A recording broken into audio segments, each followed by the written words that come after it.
La Chine mène une guerre de la drogue aux États-Unis. Et elle se coordonne avec les cartels criminels. Au Mexique.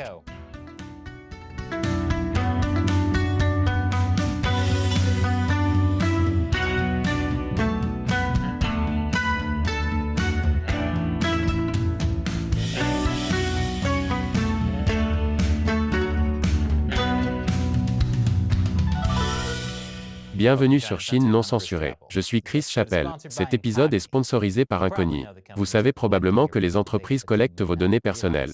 Mais vous ne savez peut-être pas combien elles sont. Des dizaines, voire des centaines, dont vous n'avez jamais entendu parler pour la plupart. Et vous n'avez aucune idée de ce qu'elles en font. Incogni aide à les arrêter. Je t'en dirai plus à la fin. Donc, il y a une alliance malsaine entre les triades chinoises et les cartels de la drogue en Amérique latine. Cette alliance alimente la crise du fentanyl en Amérique. Depuis 2013, la Chine a été la principale source du fentanyl, qui inonde le marché américain des drogues illicites, alimentant l'épidémie de drogue la plus meurtrière de l'histoire des États-Unis. Selon l'agent spécial de la DEA chargé de la division de New York, le crime organisé chinois joue un rôle déterminant dans l'ensemble du commerce de la drogue, en amont, en aval et au milieu. Une sorte de sandwich du commerce de la drogue, si vous voulez. Cela commence par les précurseurs. Les précurseurs sont des substances qui peuvent être utilisées pour créer des drogues illégales. Si vous avez regardé Breaking Bad, vous savez que Walter White a dévalisé un train pour obtenir de la méthylamine.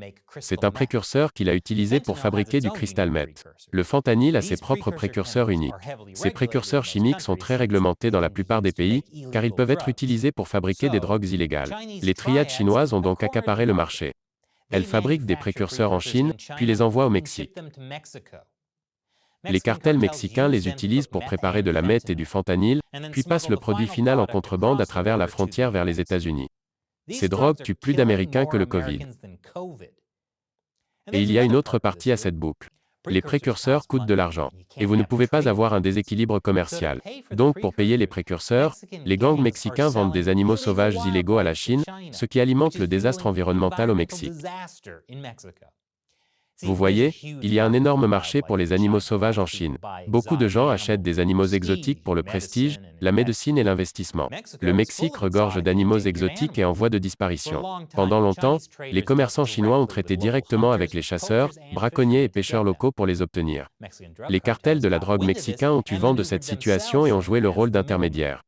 Il existe désormais un cycle dans lequel les habitants locaux vendent des animaux sauvages aux cartels mexicains, qui les revendent ensuite aux triades chinoises, en échange de drogue ou d'argent. Ensemble, les réseaux de trafiquants chinois et d'intermédiaires mexicains se livrent à un braconnage à grande échelle.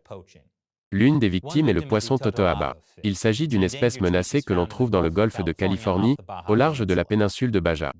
En Chine, la vessie de totoaba est considérée comme une délicatesse, et peut se vendre jusqu'à 60 000 $ le kilo. Oui, les riches chinois mangent de la vessie de poisson mexicain. Et ils l'achètent aussi comme investissement. Et le soi-disant cartel du dragon fait du trafic de totoaba vers la Chine. Avec autant d'argent à gagner grâce à la faune sauvage, les cartels cherchent à récolter légalement et illégalement de plus en plus d'espèces animales et végétales, de plus en plus variées pour payer les précurseurs de drogue. Tout cela a un effet d'entraînement qui détruit la biodiversité du Mexique. Par exemple, le totoaba lui-même est en voie de disparition. Et les filets de pêche au totoaba piègent le marsouin vaquita, qui est lui aussi en voie d'extinction. En ce qui concerne les arbres, des bandes d'exploitants illégaux abattent d'immenses étendues de bois de rose mexicain, l'ivoire de la forêt. Les riches chinois s'en servent pour fabriquer des meubles de luxe. Mais la demande pour ces espèces en Chine dévaste les populations de bois de rose dans le monde entier, y compris au Mexique, ce qui affecte l'habitat et les vies humaines. Ces forêts disparaissent rapidement. Donc la Chine obtient une offre spéciale 2 pour 1. Son commerce de drogue tue des Américains, tout en détruisant l'environnement du Mexique et en alimentant les activités criminelles dans ce pays. Mais attendez, il y a mieux. Car toute cette opération est rendue possible par un vaste réseau de blanchiment d'argent géré par des banques chinoises. Je vous explique après la pause. Bienvenue. Des criminels chinois travaillent main dans la main avec des cartels mexicains pour faire entrer du fentanyl et d'autres drogues aux États-Unis. Une partie de ce trafic est alimentée par le commerce illégal d'animaux sauvages. Mais les Chinois sont impliqués dans bien d'autres choses pour aider les cartels mexicains à blanchir de l'argent, en utilisant des téléphones jetables et des applications bancaires. Les représentants des forces de l'ordre américaines affirment que, Les courtiers en argent, chinois, représentent l'une des nouvelles menaces les plus inquiétantes dans leur guerre contre la drogue.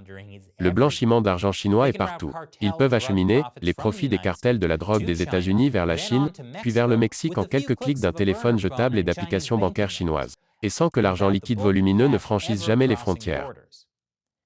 Et comme la plupart des contacts avec le système bancaire se font en Chine, les autorités américaines et mexicaines ont du mal à suivre l'argent. Le gouvernement chinois n'aide pas. Selon un expert en criminalité internationale, le gouvernement chinois rejette la responsabilité de la contrebande de précurseurs chimiques de drogue vers le Mexique, ainsi que du braconnage et du trafic d'espèces sauvages au Mexique, pour les marchés chinois. Il insiste sur le fait que c'est au gouvernement mexicain de résoudre ces problèmes. Donc, en gros, la Chine dit « ton territoire, ton problème », ce qui peut sembler raisonnable au premier abord. Mais ces transactions passent par des banques chinoises, y compris des banques d'État comme la Banque de Chine. Pensez-vous vraiment que le même gouvernement qui surveille en permanence 1,4 milliard de personnes ne sait pas ce qui se passe? De temps en temps, le régime chinois va faire une démonstration de coopération avec les États-Unis, comme en interdisant soi-disant tous les types de fentanyl. C'était en 2019. Et pourtant, en 2021, près de 5000 kg de fentanyl se sont frayés un chemin vers les États-Unis, et plus de la moitié est passée directement par la frontière du Mexique et de San Diego. C'est plus du double de la quantité de fentanyl saisie à la frontière par rapport à 2020. On pourrait croire que le régime chinois n'est pas vraiment sérieux dans sa volonté d'arrêter le fentanyl. Le ministère chinois des Affaires étrangères a déclaré « La Chine est prête à coopérer avec les États-Unis pour détruire les cartels de la drogue et les réseaux de blanchiment d'argent liés à la drogue ». Mais lorsque les États-Unis ont demandé l'aide de la Chine pour enquêter sur l'homme d'affaires chinois, Gang Xiaobing et ses associés, accusés d'avoir blanchi des millions de dollars auprès de plusieurs syndicats de la drogue mexicains, la réponse officielle de la Chine a été de prétendre qu'elle n'avait jamais reçu cette demande des États-Unis.